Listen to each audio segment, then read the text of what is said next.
Well, ladies and gentlemen, why don't we get started? I hope you all had a pleasant lunch, maybe some nice networking, meeting some new people. Whatever your want, I hope that you found it satisfied over our lunch today. Welcome back. My name is Paul Gilmer. I teach here at Concordia, and I've been provided the privilege of introducing our speaker for today, Dr. Ian Baird, who may not want you to know this, but he's Canadian.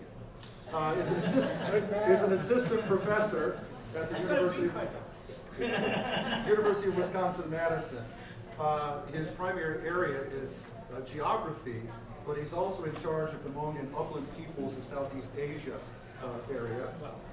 Say it how you wish. Certainly affiliated with it. You were hired to certainly study that intensively, and you're affiliated with us with the Southeast Asian Studies program at the University of Minnesota. Perhaps I should let him speak before I mistake. Wisconsin, Madison. What did I say? Minnesota. It's time for me to sit down, ladies and gentlemen. Please welcome Dr. Baird.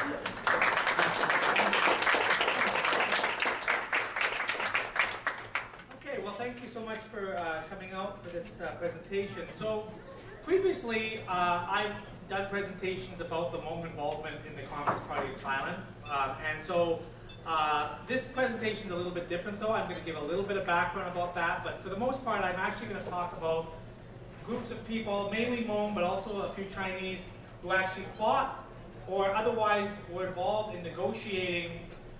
So I'm going to close this door here. People can go on the other door if they want to come in.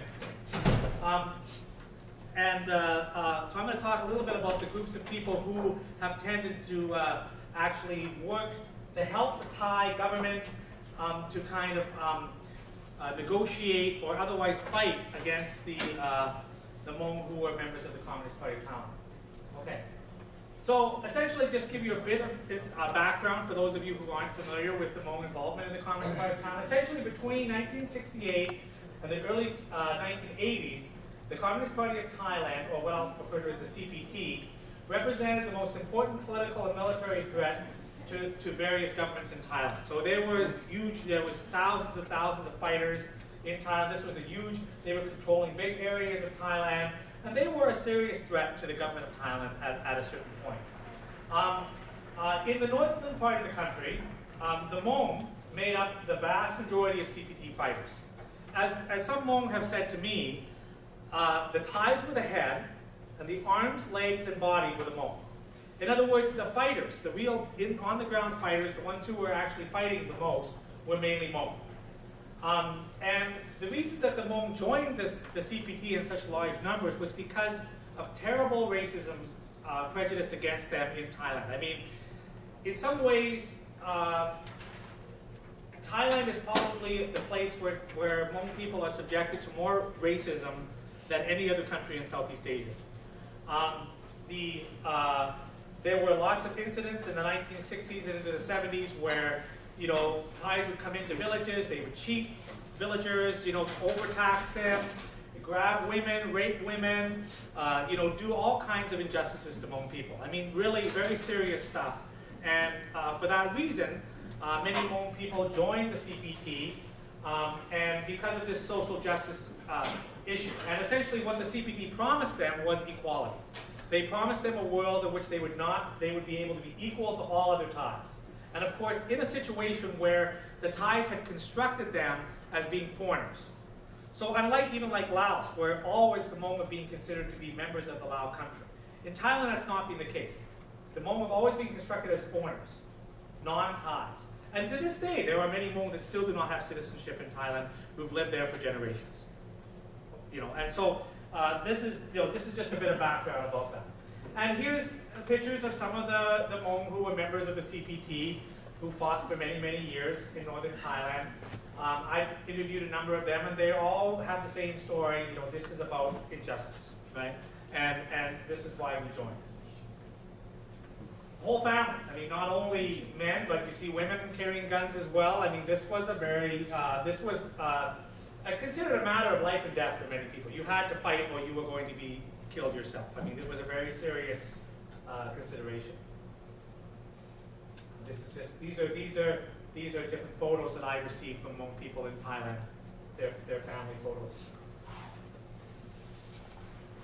So this was a pretty, and they were supported by China, right? These were not the same type of communists that were in Laos. They were Maoists. They were supported by Mao, by China, not by the Soviet Union. So it's a different orientation, much more of a peasant-oriented communism. Now, some of you may be familiar with this documentary. If you're not, I highly recommend it. This is a Yupeng Shong, who has ABC Books, made this documentary in Hmong language about the Kek Noi, the Cao area, and he's done some wonderful work, interviewing the key members of the Communist Party of Thailand there, and also some Hmong who were against the communists and really got their story in a very effective way. It's all in Hmong language. I got it all translated into English, but it's a wonderful documentary, and I highly recommend it. This will give you, if you want to get the full story, you should get this. Take a look at it. You'll get the full story of the Hmong and the Communist Party of Thailand. And then there's also this movie that's come out recently called Blood for Freedom. It's made by a Hmong American named Jimmy Vang, or Jimmy Yang, he goes by nowadays. And he made this in Thailand called Blood for Freedom. It's actually made for a Thai audience. It's the largest budget Hmong movie ever made, 20 million baht, which is getting close to $700,000, $800,000. And this is actually a very different story. This is also about the role of the Communist Party of Thailand, but it's actually more about how Hmong people can be good Thai citizens. That's really the moral of it, is that even those who were members of the Communist Party of Thailand can become good Thai citizens. It's a very different story. So it's not really a documentary. This is more fictional. The documentary is much more effective. Okay. But, the Hmong have left the Communist Party of Thailand for a long, long time. And, but many Thais still believe that all of Hmong in Thailand are communists. There's still a common belief by average people that, Hmong are communists, generally speaking. That's obviously it's the opposite of what a lot of Hmong Americans see themselves as being anti-communist. But in Thailand, many Thai people see the Hmong as all being communists, having communist leanings, and these sort of stereotypes deserve greater scrutiny. Even during the CPT period, the time when many Hmong were members of the CPT, there were also a lot of Hmong that were not members of the CPT. And that's actually what I want to talk about here today, is the groups of Hmong who were not members of the CPT, and some other groups that fought against the CPT, and also the role of Hmong Lao in helping the Thai government to negotiate for the CPT Hmong to give up from the CPT. So I'm going to talk about that. And I'm going to review the basic history of the CPT, and I'm going to consider the main reasons why the Hmong joined the CPT. I've already done that. And my main objectives are to tell the stories of the Hmong who fought against the CPT. In particular, I want to focus on 4 groups. The Hmong Lao, who helped the Thai military combat the CPT, so fighters that were fighting together with the Thai military against the CPT. The Hmong Thai, who entered into voluntary defense forces opposed to communism. And then also the Chinese Kuomintang, or KMT, who were fighting against the Hmong CPT as well. And finally, the Hmong Lao, who assisted the Thai military in persuading Hmong CPT to lay down their arms and give up to the government. So these are kind of the 4 groups that I want to talk about. To my knowledge, there's never been any research done on these groups. And so this is kind of brand new research for me, but I think it's got a lot of interesting possibilities. So the first person that we should talk about, has anybody ever seen this guy before? Yeah, okay. Okay, so obviously General Van Pao, and actually, to be honest, this part of the research I actually just heard yesterday when I was talking to a Hmong fella in St. Paul, and he explained to me that in 1968, the King of Thailand invited General Van Pao to come to Thailand because the Hmong were already joining the Communist Party of Thailand. He asked General Van Pao, what do we do? What do we do about all these Hmong joining the Communist Party of Thailand? How do we stop that? And General Van Pao gave the advice, what you need to do is set up a radio station in Chiang Mai, make it Hmong language, and then you can use that to get propaganda out to the Hmong people about why they shouldn't join the Communist Party of Thailand.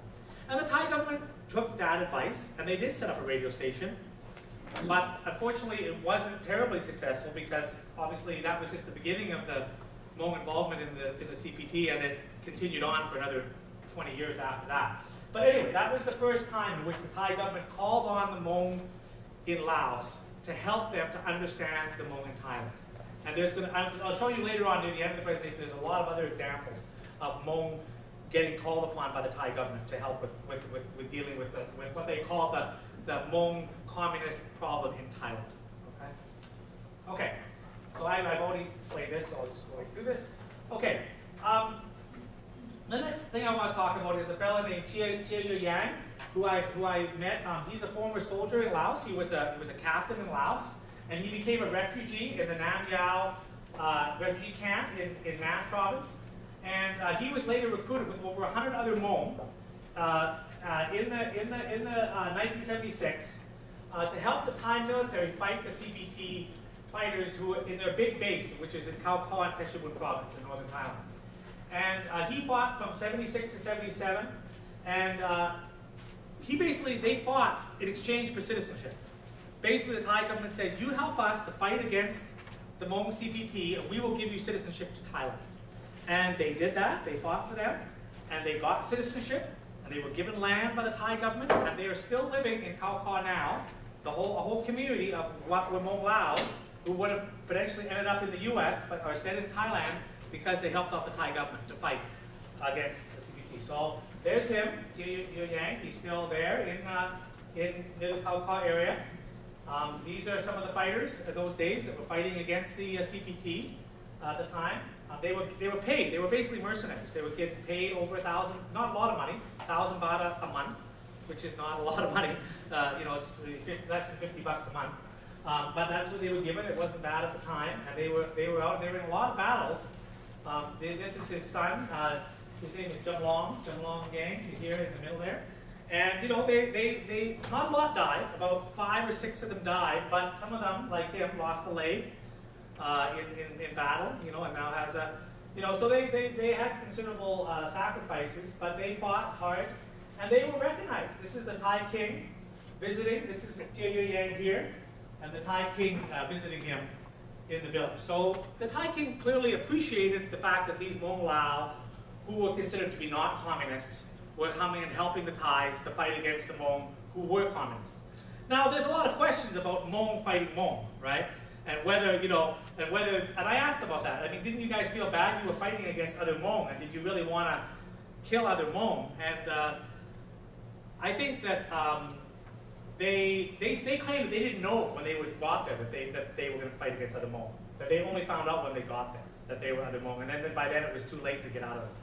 But I think what they also kind of told me was that they would sometimes they would fight the Hmong, but sometimes they would also they would warn each other, like stay out of this trap or stay out of that trap, and they tried to avoid each other a little bit. And that's probably why they didn't actually fight for that long. They only continued for about a couple of years, and then it stopped, okay? But they had a considerable military involvement. Okay, the second group that I want to talk about are Hmong Thais. So these are Hmong Thais who did not join the Communist Party of Thailand, but they entered volunteer defense force groups opposed to communism. So they didn't want to join the Communist Party of Thailand, and the Thais organized them into different companies. And in all of northern Thailand, they organized 4 companies of ethnic minorities. Most of them were Hmong. There were also some Mian, some Yao. There were some other Aka. There was a few other groups, but mainly Hmong. One of these companies was in Chiang Rai, one was in Chiang Mai, one was in Nan, and one was in Phetchabun in Kek Noi area. And their main job was to guard the villages that hadn't entered into the CPT.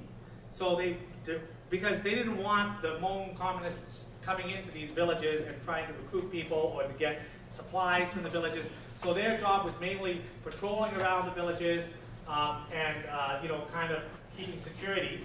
But they're very proud of their role in stopping the communists. And I met this guy. They have like an association, and they're very proud of it. His name is Bun Mi.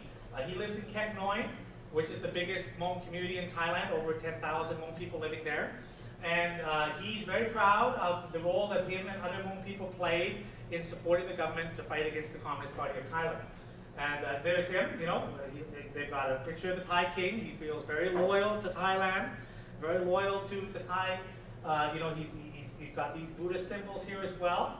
And there they've got a sign up that says, the Association of former soldiers at Kek Noi who fought against the communists. They've got a little clubhouse that the government's given them to kind of hang out in sometimes.